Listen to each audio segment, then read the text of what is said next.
Welcome to Influential Entrepreneurs, bringing you interviews with elite business leaders and experts, sharing tips and strategies for elevating your business to the next level. Here's your host, Mike Saunders. Hello and welcome to this episode of Influential Entrepreneurs. This is Mike Saunders, the Authority Positioning Coach. Today we have with us Jason Somerville, who's the founding partner of GW Partners and South Col. Jason, welcome to the program. Thanks, Mike. Glad to be here. Hey, looking forward to talking with you and learning about what you do and how you do it. And get us started with your story. What's your background and how did you get into the industry? Absolutely. Thanks. Yeah. My story has a bit of a winding road. I started. Don't they my all? career. I mean, for real. You talk to someone and like you're an M&A and all that. I'm sure in third grade you didn't get up and go, my dream job is not fireman, not police officer, but I'm going to get. I mean, it's always the winding road. That's awesome. It is. Yeah. Well, my dream job actually depends on what age you ask me, but it was being a professional baseball player. And then when I realized that wasn't going to happen, I was wanting to be a sports agent. But then I realized I was going to have to go to law school probably to do that. And so I said, no way, I'm going into finance.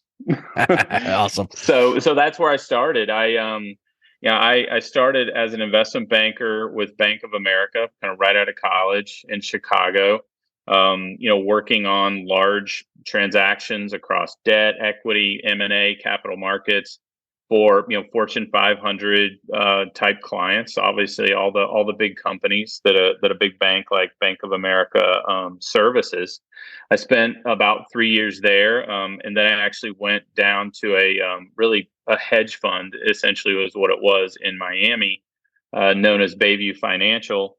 I ran capital markets there for almost 7 years, and actually left that right as the financial crisis of 2008 was upon us. And, I had kind of decided after that I wanted to no longer be a W-2 employee. I wanted to kind of make my way as an entrepreneur and try to make my own journey. So, I sort of, my next couple of ventures were small businesses. I had a helicopter leasing company. I actually bought a company that modified homes and businesses so that they could be wheelchair accessible.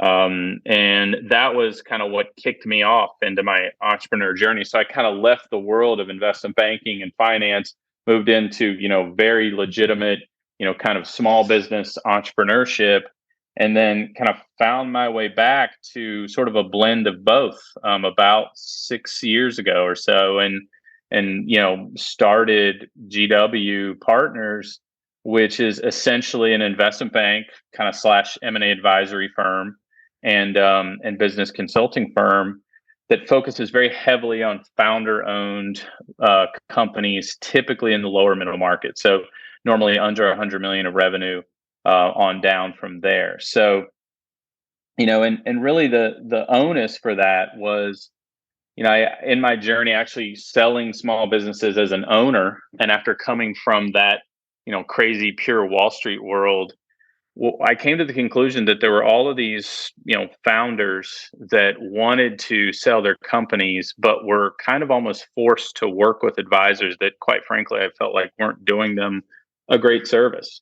And I thought, you know what, I think what I would love to do is to take my skills and having been kind of at every seat of the table and all of that great training I got in, big, large transactions, and also all of the, call it ground level training I got, understanding what it's like to actually run a small company, and put it all together and try to help founders really think through and maximize and kind of strategically plan their process for selling their businesses, and then taking them through, kind of a much more sophisticated, robust style approach that's very similar to how it's done in large deals in the smaller universe, and try to really take all this hard work and sacrifice that all of these great founders and entrepreneurs have put in over the years, and try to maximize the results for them and their families. Mm-hmm. And correct me if I'm wrong, but it sounds like your unique selling proposition, competitive advantage is we're not just an M&A firm that helps you exit. We help you get to the best exit to maximize that with consulting and strategic planning and all of that goes into it. Otherwise, if someone just says, I want to exit, and they go to someone and we go, great, here's the price tag and we got it, but are we leaving money on the table? Did something fall through the cracks? But you're able to help amplify and optimize all of that before you get to that part. That's absolutely right. And I think, to take that a little bit further, if you simply do a Google search, I mean, you can find your way to all kinds of what I would call exit planning checklists and Mm-hmm. things like that, where, kind of there's this standard, ABCs of if you're starting to think about selling your company, here are some of the things you might want to do. But I think, really going far beyond that and really sort of trying to understand, well, what is it about my company that makes it attractive? What is it about Mm-hmm. my company that might not make it so attractive? Can I help, eliminate those negatives while really amplifying those positives? But also, it comes down to, having a real understanding of the market that you play in. What is your positioning? What makes you unique, or how to increase the things that make you unique as you're planning for, that eventual transaction. And where we can be incredibly helpful is across all of it, because we have been operators before. We understand kind of the DNA of how to, run businesses and improve different functional areas within those companies, but also bringing that expertise of how is an acquirer going to look at this opportunity, Mm-hmm. right? Being in that seat and going through and saying, if I'm an acquirer, and I'm let's say a private equity firm, or I'm a strategic corporate acquirer, and I come in and I look at your company, here are all the things that I'm going to like about it, and here's all the things I'm not going to like about it. And how do we kind of, again, think about it in that frame of mind, and then take the appropriate amount of time and care to kind of get it really ready, and get it to a place where it's got a lot of strategic value to it, rather than, being treated more like a commodity. And I think that's an area where we very much focus. Like, if you're a business owner that wants to sell your company, and your business is kind of would be seen as a commodity, then that's something you want to try to move away from. You don't want to just Mm-hmm. be one of any kind of run of the mill company that does what you do. You need to be unique in some way or multiple ways. What you just mentioned there about checklist, what you provide goes way beyond just let me Google this, fill this out, we're good to go. Google's great and checklists are great for some things, but wow, if you can get embedded into that organization and look at it through the eyes of, a VC even, and go here, let's even talk in terms of real estate. Let's polish up the curb appeal. What's that business going to look like from the outside? And then what's the next level in? And how do we make the numbers look good? And how do we all of those things? Boy, you could, and maybe you could even give an example. But what's an example of company A that thinks they want to exit and they put this price tag on it, but once you work your magic, boy, it was a 2x, 3x, 4x increase because of the things that you were doing. What does that look like? Well, I mean, I can tell you that, when we get involved in any opportunity, whether that's as a client of GW Partners, or actually as a client of South Col, which is, kind of it's another venture that I'm a partner in. Really, the main difference between the two is that GW Partners is very much an advisory firm and a consulting business, whereas South Col is actually an investment platform where we're making investments into companies, taking really minority interest in those businesses, and then kind of helping to improve them over let's say a 1 to 2 year period. It all kind of triangulates still around the same sort of concepts. And if we don't believe that we can at least sort of 3x the value of the business, then we typically will be like, what, that would be considered kind of a failure for us. Yeah. And so we're going in, and that's kind of the bare minimum. And so far, we've done that in every instance. And and that we can't attribute all of that, of course, to ourselves. I mean, really what we're there to do is we're really there to add a bunch of tailwind and provide a bunch of direction to the company, get it kind of hands and feet where we can really jump in and really be part of the team, and then also give guidance in other areas where we may not be executing, on behalf of the founder or the team, but we're kind of giving them the proper direction of what to go and do. And so it's kind of all put in a big, really big pot, and hopefully comes out as a stew that tastes pretty good.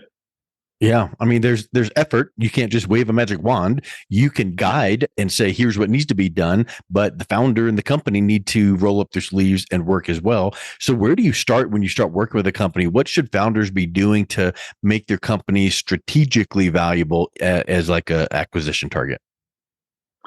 Well, I mean, the first place we start usually is just kind of assessing the current situation, which, obviously is a bit of just common sense. Hey, let's figure out where we are, and let's identify the areas that, not only where the company is weaker, but also the areas of opportunity to differentiate. So Hmm. really, it's, if you think about any company, any business, you kind of have a core list of functions within that business. We're talking about finance and marketing and, supply chain and things of those, things of that nature. And we're going into each one and we're effectively assessing everything about that functional, and we're giving it a scorecard, and we're saying, look, here's an opportunity for us to improve in this functional area or that functional area. And then, kind of building that up into really kind of a strategic plan that's incredibly detailed, that is a roadmap to the goal that we all have. And that's another key, is alignment, right? I think that, business owners, as I'm sure you're well aware, there's a large variety of perspectives around where they ultimately want to take their companies, and they have a lot of different motivations for things. I know a lot of people automatically just assume that everything is kind of financially driven. Not always the case, right? I know we have had plenty Hmm. of clients over the years that cared more about their company being sold to, a high quality acquirer that had certain characteristics. Sometimes the people themselves, wanted to believe they're good people that are going to take really good care of this business that they've built over the years. And that even if party A is willing to pay a little more than party B, but party B has all those other intangibles, they'd rather sell it to party B and take a little bit Hmm. less. So really understanding what those goals, are, that's kind of going to be our North Star that we're going to drive towards. And so that assessment, which kind of flows into that execution plan, kind of leads us to that. And so this is our roadmap. Now let's go out and let's execute on it. So again, breaking it down into those functional areas, these are the things we need to go and execute and do. And where we are, I always make fun of myself because I like to use the Bruce Lee quote, which is be water. And so we try to effectively be water, and we flow in to the areas where we are most needed, right, in order to execute the plan. And on other areas that, the teams can just kind of say, hey, this is great. We're working together. We're arm in arm. We all agree that this is where we want to go, and we think we can actually go and execute. We don't need you guys there, like, being very, very, involved in the day to day.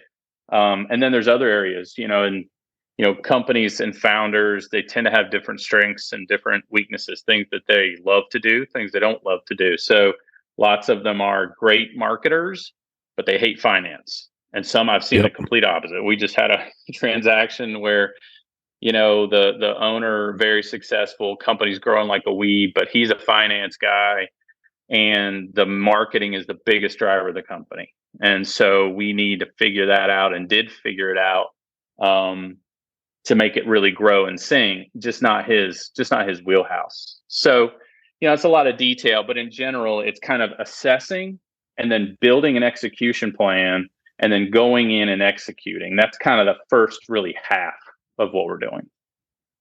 Yeah, 100%. And I'm a big quote person. So you mentioned Bruce Lee, and I like the other quote that he is known for, where he said something to the effect of, "I don't fear the person that knows 10,000 punches. I fear the person that knows one punch and has practiced it 10,000 times." And then that just gets into what you were just saying about finance and marketing. You know what? Let's not get someone that's kind of good, a little bit good at a lot of things. Let's get someone like you guys that are really good with, yes, M&A, but everything that goes into it. Because if you can have someone that has the mindset and the expertise of what leads to a successful exit, boy, all the pieces then are working together. Absolutely. Yeah. And we like to tell, another one of our taglines is we know the answers to the test. That's what we tell Mm, people all the time is, look, we know what's going to happen when the deal comes to market. Like we can tell you right now, I can give you the first 10, 20 things people are going to say, good and bad. And I'm going to tell you the first 50 questions they're going to ask. And so knowing that and kind of going into the process where you do have all the answers to the test, it not only makes it a much smoother process, it tends to make it much more successful. Marketing a company for sale is not an easy task if you're doing it well. And what happens a lot of times is deals get bogged down with things that they frankly shouldn't be bogged down with, that if given enough time to prepare, they could have been dealt with way before, and there's no problem, whether that's accounting problems or legal issues or safety and compliance issues with your products, or even just these are more little things, but they can turn into big things in a deal. And anything that slows an M&A process down or causes bumps in the road, eventually a lot of it ends up somehow weighing on the transaction terms, either the valuation or some of the other terms. It'll kind of find its way in there. So it's a little bit like, again, I'm been known as a kind of an analogy king, unfortunately, but it's a lot like getting ready for a big fight as a boxer, right? You've got an 8-week training camp to get you ready, so that when you go in there, you're in top physical condition. I look at it a little bit, like this, right? And it's kind of knowing that, look, you owe it to yourself. You've spent all of that time, energy, money, sacrifice, taken all of that risk to try to take something as serious and typically as life changing in our market. Like you're talking about mhm. normally transactions that are frankly more money than people have ever encountered in their life. And this is kind of like one of their big, if not their biggest life liquidity event. Let's do it in a way that is going to really, really maximize it. Right. And the point you made before about the strategic kind of, components. And, one thing again, I'll say, and I said it before, I think I love this market. I love the small business market and the lower middle market. I'd work in it any day of the week over the Fortune 500 market. I love founders. I love the people that we encounter, and I love working with them. And I think it's a market that, unfortunately, it's been largely neglected by what I would call, really high level service providers. And so, the things that I'm saying have been taking place, in larger companies for a long time. It's really just kind of bringing that type of strategic thinking to smaller businesses, and really being, very critical but proactive about your company and ways to differentiate. Again, if we're talking about, let's just use a product company. If I look at it and say, okay, well, how is my product ultimately unique compared to the competitors in the marketplace, right? Does it have the best technology? Does it have the best features? Even little details like the packaging, is it top quality? Does it really reflect my customer? Or is it just kind Mhm. of the thing I chose when I was getting the company going? And I just didn't pay that much attention to it in the beginning. Okay, well, Yep. fine. You've been successful. Now's the time to pay attention. So, Yes. And that's kind of sometimes the you're too principle. close to the forest to see the tree. So you need that external third party to come in and go, okay, here's the path forward. Here's the plan. And let's take a step by step, the blueprint. We're going to guide you through the process. And the transformation is going to be, boom, this 3x, 4x multiple up higher than what it would have been. And that's what you guys bring to the table. So I just think you guys are just putting all these pieces together so well. And Jason, if someone is interested in learning more, and reaching out, connecting to you, what's the best way that they can do that? Sure. Yeah. The best thing to do is you can find us on our website. It's www.gw.partners, actually, is the extension. You can also find us at South Col, which is www.southcol, southcol.co. We have forms on there. So if you want to reach us, you can always just fill out the contact form and we'll get the email and we'll be in touch. Awesome. Well, Jason, thank you so much for coming on. It's been a real pleasure talking with you. Yeah, same to you, Mike. Appreciate you having me, buddy. Take care. You've been listening to Influential Entrepreneurs with Mike Saunders. To learn more about the resources mentioned on today's show or listen to past episodes, visit www.influentialentrepreneurssradio.com.